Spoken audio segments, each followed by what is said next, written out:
You've probably heard this one before, right? Does everything need a creator? It's a really simple question, and it seems to have a super obvious answer. It's actually the foundation for one of the oldest, most common arguments for God.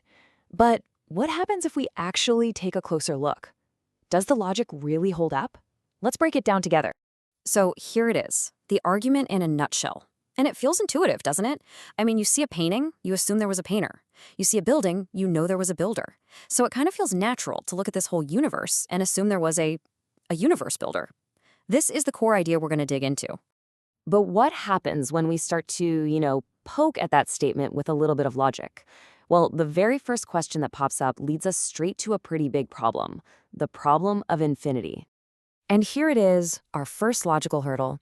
If the rule is that everything needs a creator, then to be consistent, that rule has to apply to God too, right? I mean, everything means everything. Okay, so let's follow that train of thought. If God had a creator, then the exact same question would have to apply to that creator. And then to that creator's creator, and, well, you see where this is going. We've just kicked off a logical chain reaction that doesn't have an end. And boom, you've got this endless chain of creators, just stretching back and back forever.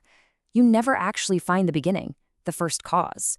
You just keep asking the same question over and over and over again. This whole messy situation actually has a name. It's called an infinite regress. It's this endless chain that never lands on a real answer. All it does is push the question back one more step, forever. And that's why, in both philosophy and theology, this is seen as a total logical dead end. So you might be wondering, how do people who use this argument get around that whole infinite regress problem? Well, they adapt. They make a really small but absolutely crucial change to the original rule. It's a clever way to try and break the chain. And here's the change up. See the new wording? The rule isn't about everything anymore. Now it's only about things that begin to exist.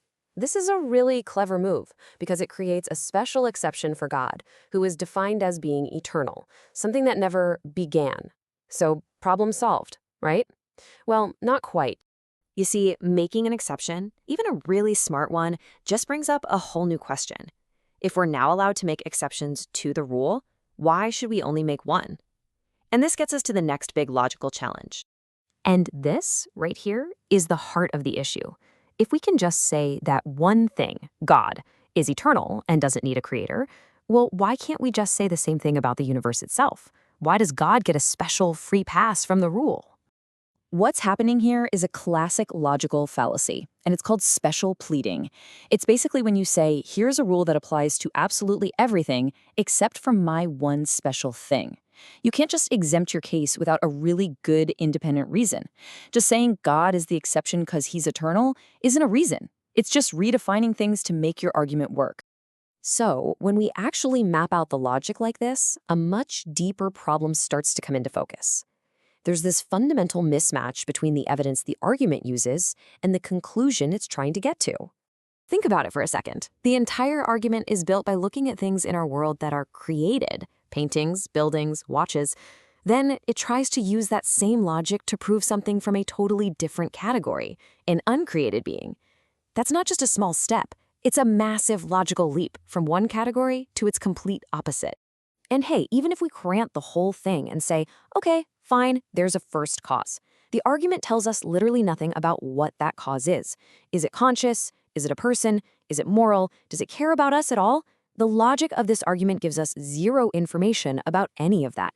You'd need a whole other set of evidence. Now let's be really, really clear. The point of this whole exercise is not to disprove God. That's not the goal. We're simply putting this one specific argument under a logical microscope. And while there might be tons of other reasons for belief, this particular line of reasoning just, well, it doesn't really hold together when you test it. So what's the big takeaway from all this? Well, once we deconstruct this simple argument, we move past the easy slogans, and it actually leads us to a much, much deeper and more interesting question.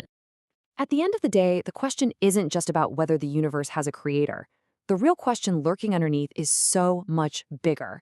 Why is there anything here at all, instead of just nothing? And that, my friends, is a question that pure logic might not ever be able to answer on its own. The goal of an explainer like this is to spark curiosity, not to start a fight. If this whole thing felt more like a cool puzzle to think about, then congratulations. You're already doing philosophy, and you're doing it exactly right. So if you enjoyed this little logical journey, please make sure to subscribe for more explainers like this one. We're always posting new deep dives and daily shorts. And we'd absolutely love to hear what you think, so drop a like or a comment down below. Oh, and you can also follow us on Instagram and Facebook or check out our website for more stuff. Thanks so much for watching. We'll see you in the next one.